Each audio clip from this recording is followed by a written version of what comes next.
kita salat diganggu oleh keadaan orang lain yang salat. Sebenarnya tata cara melaksanakan salat harus konsentrasi. Anak tak rumah mungkin dia. Ego biar tibli yang kapatah ego tiga. Konsentrasi. Fokus. Kita harus melatih diri konsentrasi tersebut. Apa saja terjadi di sekitar kita tidak bisa mempengaruhi kita. Yang paling gat yang dan diginireng hana tu sawa. Nyandung konsentrasi kepada salat. Cara ji atau kenawa ina pu solusi. Ya. Mengingat makna bacaan. Apa yang kita baca, konsentrasi, ingat makna tersebut yang dapat menghasilkan khusyuk. Khusyuk yang paling tinggi tidak kita ketahui siapa yang di samping kita. Betul ba uru ruku tre kata tu sawa.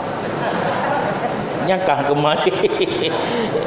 Ba bean urang ruku tre yang tak so tak perhatikan sehingga mengganggu konsentrasi kita nya urang dinginireng be tak so.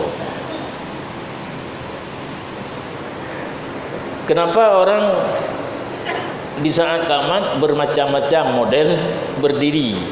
Semenjak dimulai qamat sudah berdiri, di hayya 'ala shalah, di hayya qad qamati shalah dan sebagainya. Ini karena penceramah yang salah. Itu hanaru hanan tom ceramah no. Nya semua kan ceramah. Penceramah kadang-kadang membicarakan hal-hal yang tidak penting.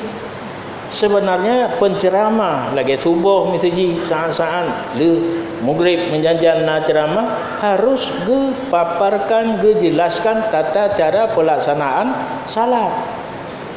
Nyokan kage pegah bohanggur di Arab kai kirim ke Pakistan nya ana perle. Oh ni kirim mata kau. Itanya yang perlu ada pegah tata cara pelaksanaan salat mulai daripada taharahnya, salatnya dan wirid dan sebagainya. Allah wa malaikatahu yusalluna